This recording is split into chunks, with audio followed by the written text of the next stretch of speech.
Hello, I'm Barbara Gone-Mueller, and you're listening to peacepodcast.org. And I am so glad you joined us because this is a time when we have to consider the impossible. What can we do to change our minds and our world for a world that works for all?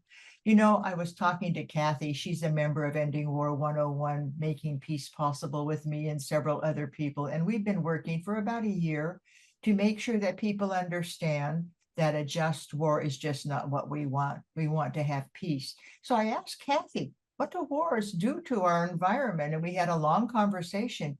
And then I asked her if she has a story about the environment, a story of joy, because we're hearing so much depressing news and we feel overwhelmed at times. It's a sense of being helpless about the environment. Kathi, tell us a story to start us off today.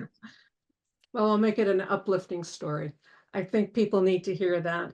One of the major confusions about our climate is the denial and the attack on our scientists and our science in general. And what I want to relate to you is a very brave climate scientist about 12 years ago was attacked by, his work was attacked, and not only his work was attacked, he was personally defamed. And they went after this think tank went after him very viciously. So he filed a lawsuit. And in February 2024, this year, he won. He won. He won $1 million settlement. And I think that what I see there is a resilient man, a very brilliant man. His name's Michael Mann. And he was not going to sit back and just take it. And I think that has been an inspiration for a lot of people. And it certainly was for me to never give up. To never give up. You're talking to Kathi. We're talking to Kathi Ford. How do you pronounce your last name, Kathi? Futornick.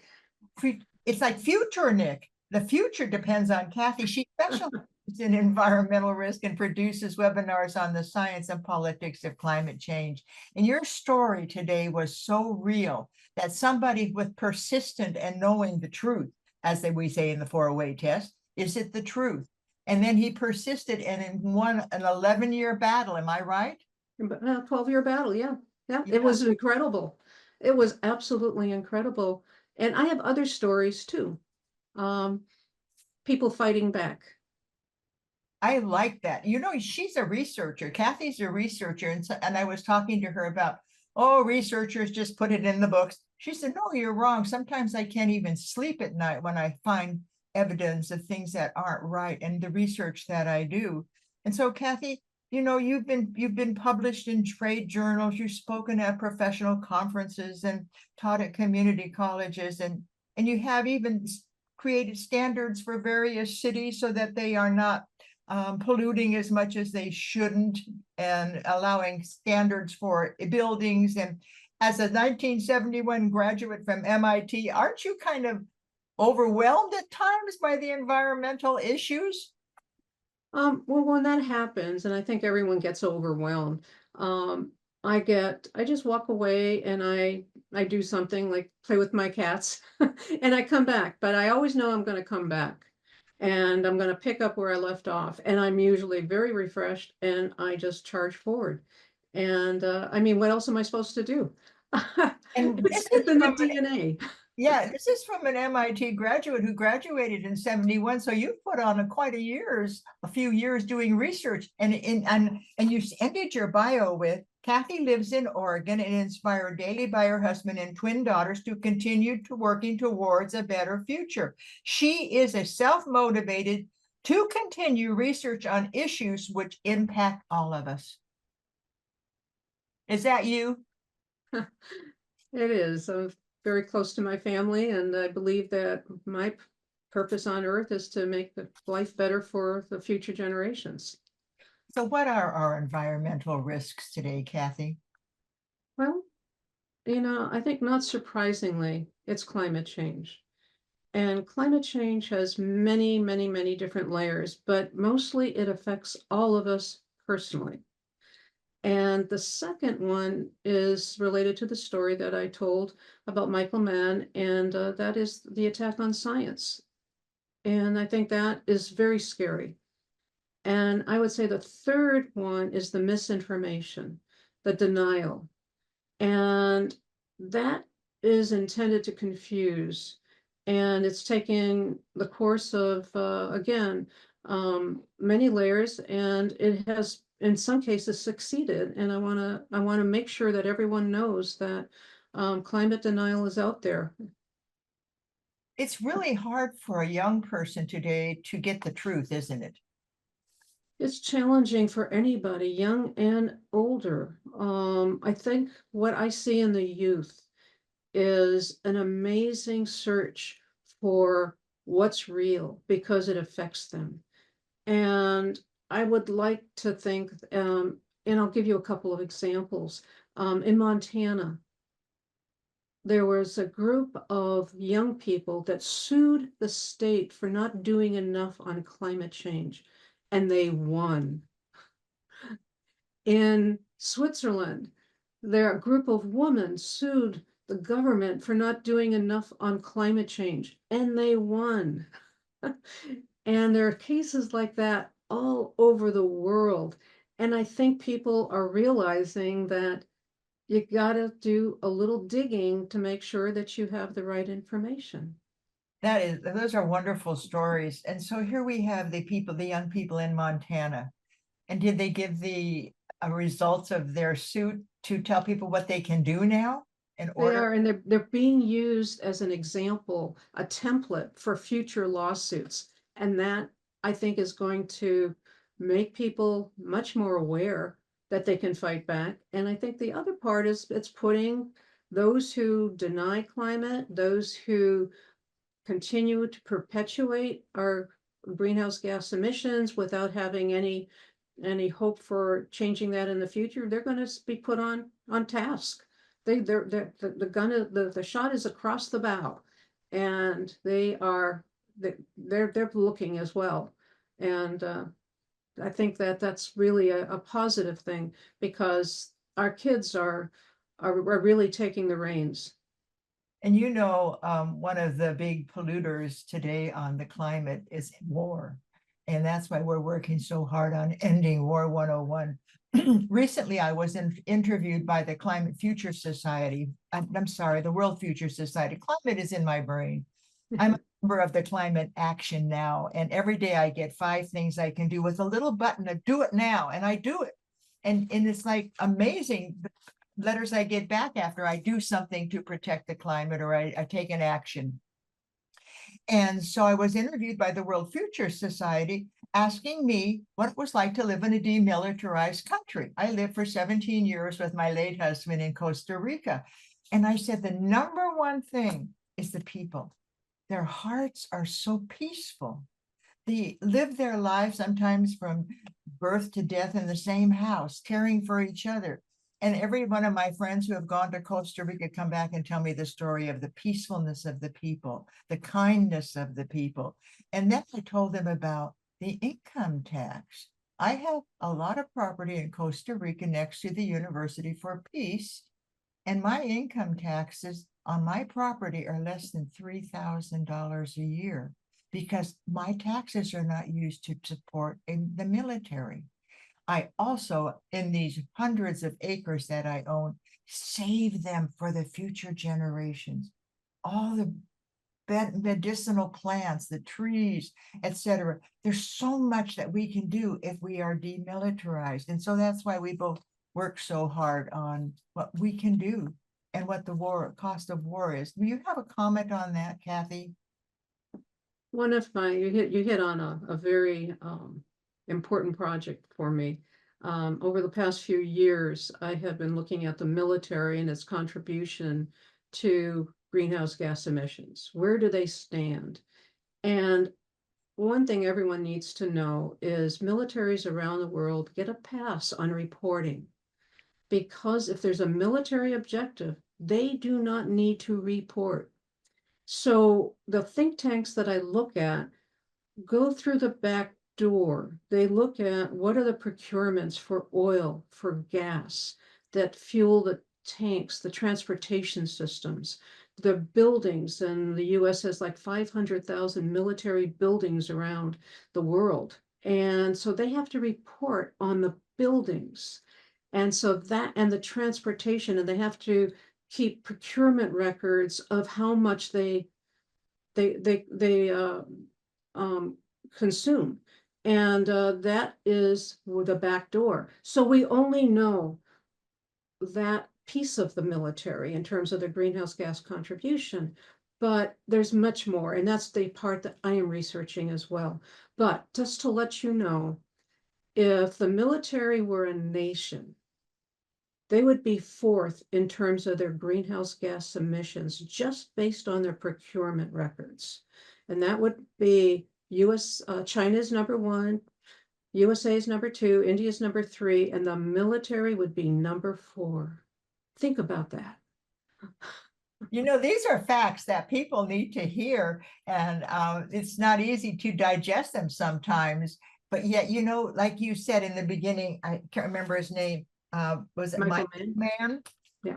Who said, I mean, didn't give up. He sued. We need to, well, I'm not going to go that far, but you know, it's so interesting to hear these stories of people taking action and making it their own, taking the action and sticking to it, that perseverance.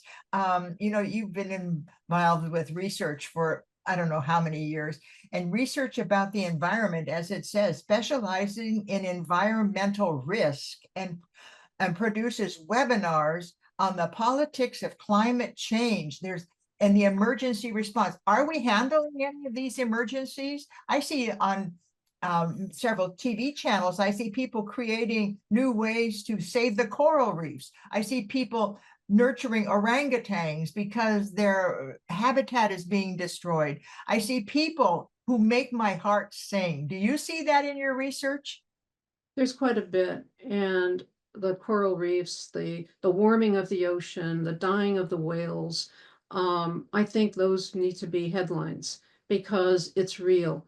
And one of the things that I see are people organizing to, especially the scientists, especially some of the researchers, they are organizing and to try to save what they can, but we need a much more holistic approach.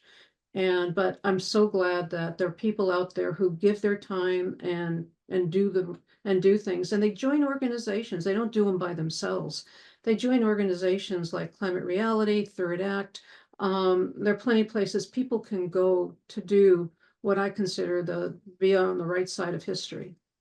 I really appreciate the comment you made about they do it through organizations. You know, I love the lone hero, but I also love the fact that organizations back this project, back these people, give them the support of 100,000 voters or whatever the membership is.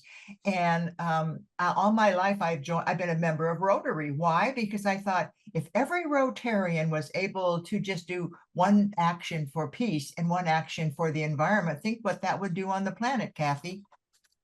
Yeah, I think it would change the planet. I mean, there are what 1.4 million Rotarians around the world. Just 2 acts a day or 2 acts a year. And so that's why I've stayed with Rotary and belong to the Rotary Action Group for Peace. And I think peace begins with the environment. I am a firm believer that we have to take the environment in order to create our future, we need to protect it. And so what gives you hope today, Kathi? You know, I could ask you to tell me where to go to find the most recent research or the most recent article, which I will ask you, but what gives you hope today? The major hope for me comes from people, and it's looking at the different organizations and the impacts that they are seeing, and they're growing.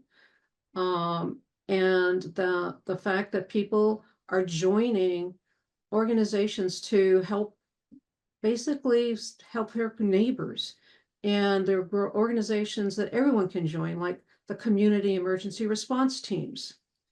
They can be part of their community climate resilience programming. Almost every major city has one of those. So what I see is that at the individual level, at the community level, people are really joining forces and doing what they can. No matter any small amount is a step forward. Oh, I love that. Any small amount. Did you hear that? You don't have to do a lot sometimes. Maybe it's the way you talk about the climate with love and passion, and you invite somebody to plant a tree. Or I met Wangari, the Nobel Peace Prize winner, who said the women were destroying the forest to make fire for their dinners.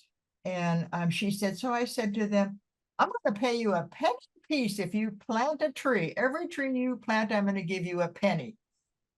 And it became a national way to earn money for women who were not being paid for anything. These pennies added up, and I don't know how many millions of trees Wangari produced. Simple thing like planting a tree, and I'll give you a penny.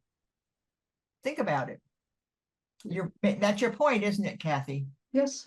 Yep. I have one more dream. My dream is that the military, once a person is no longer in service, a trained person who could save our environment, they become the environmental corps, not the police corps, not the whatever corps it is that they are in, but they become an environmental corps and they're trained to go back and save our nature.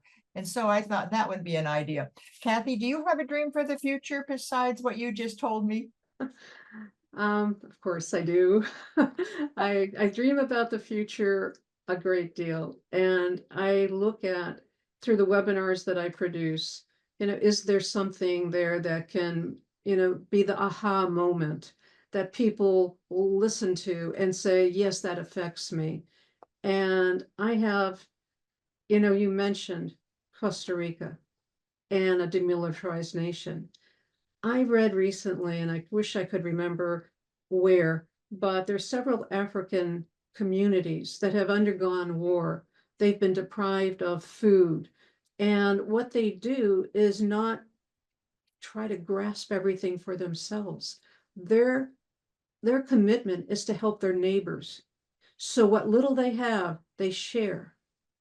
And I want to research that further because I think even in a stressed environment, one that has undergone war, people do, they rise to their better angel. They do look after each other because they know if they don't, it's one person at the end is not going to survive without the company of others. You're not going to survive without the company of others. That is so beautiful. It's a book to realize that we are all connected, and whatever, we've all heard that whatever we do to the least of our neighbors also affects us. And I truly believe that. And it must be amazing to you that you find people who are caring for each other and caring for themselves and maybe even growing their own food. It's amazing what we can do when we put our efforts into restoring and saving. Maybe that's the way we describe it. Is that right, Kathy? It is. And I think we don't have to look very far back because we used to do that. We used to collaborate. And I'll give you an example on climate change. Back in the 60s and 70s and the early 80s, the scientists from ExxonMobil, Chevron, especially ExxonMobil, collaborated with government scientists, they collaborated with research scientists at universities, and they all came to the conclusion. And what was astounding to me was in 1978, Exxon came out and said, based on our science, we have like 10 or 15 years to make drastic changes to our energy policy before climate impacts us. Think about that. That was a collaborative approach. And even in the late 80s, Nancy Pelosi and Newt Gingrich came together and said, we have a common ground here. We've got to address climate change. And then it all stopped because people within Exxon realized, gee, this affects our future profits. And so we went through this period of denial and confusion, and then think tanks got involved, like the Heritage Foundation, the authors of Project 2025. They were at the helm of a lot of the climate deniers. And I think I look back, I see where we are now, and I see where we were then. And I think we can get back there again to be collaborators, to actually work together. And if we did it then, we can do it today. That is so beautiful. Collaborators for our climate, climate action, collaborators for peace, collaborators for ending war, collaborators for the truth. And, you know, I could just talk to you all day. And I want our listeners to know that, you know, if you want to find out more about Kathi, she is going to be on Mutually Assured Survival. You know, you watch Peace podcasts because you want to, you know, be part of the solution. And you also watch Peace Podcast because mutually assured survival. Think of those words. What does that mean to you? That means our environment. That means the air we breathe. In fact, I did a Google search, Kathi. You get a kick out of this. First of all, I looked up you, and they said that you were one of the most. Let's see, what did they say? That you were a climate scientist, knowledgeable, and able to put it in terms that we can all understand. Is that true? Are you doing your research in terms we can all understand? Well, it doesn't do any good to say things in scientific terms because you don't reach the audience that you need to reach. But yes, I've trained and I've been trained to do to make things understandable and to relate, you know, but can be very complicated to a general audience. And I believe in that strongly. Well, aren't we lucky that you're able to translate into the language we know we can take action about and make a better world? And, you know, it's the headlines that people read. And I believe we have to learn how to talk in these headlines. How do you say, I'm working for the climate and appreciating those who are? I always tell people to, if you find a legislator, you find somebody who's working on what you believe in, write them a little postcard, send them an email, and you can go on Google and get all of that, and send them something that allows them to see that you appreciate them. And they'll do more about that. Don't you think, Kathi? I think that is really important. And I also think that people, this is personal. Climate change is personal. And if people want to know what their risk is, it's just a fingertip away. I mean, you can go on to FEMA.gov. You can go on to firststreet.org, and you can go into an interactive map by just putting in your address, and it will tell you what your environmental risk is. And I think all of us need to take a look. You may not like what you see, but this is the cumulative work of a number of scientists, number of models, a number of projections, and it's so easy to do. Just put in your address, learn what your risk is. And I think that can inform you about your area, and you'll become better informed in terms of knowing, is that policy at the government level, state or federal, going to work for me? That is absolutely brilliant. I'm going to ask you to repeat the website. Where do we go again? One is FEMA.gov, FEMA.gov. And the other is First Street, and that's all to FIRSTSTREET.org. That's all one word, firststreet.org. That's right. Now, you don't have to remain ignorant about where you live. This is the most, I've never heard this, Kathi. And if you wouldn't have been my guest today, my audience of thousands wouldn't heard it either. Thank you, thank you, thank you. I could find out more about all of the things you're doing. Now, what if I wanted to read an article you wrote lately? What would I do? Oh, probably the most recent has been on my MIT webinars. And you can get there by, you know, going to the MIT website and going to the Class of 1971 website. And that will, all of our webinars have been recorded, and you can see what we've looked at. And we've looked at flooding, we've looked at heat, and we've evaluated all the science and what are the repercussions. And on heat, I think everyone is kind of alarmed at how hot the climate is getting, how warm it is. And I don't think they realize that, that affects our food crops, that affects our livestock.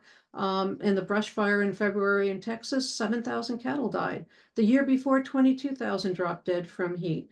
And that affects us because our prices go up, inflation increases, and our farmers are left with very little.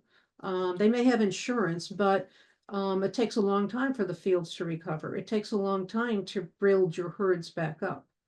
You And know, your words are so profound. I'm thinking of the poor animals that are no longer with us due to heat and the climate change.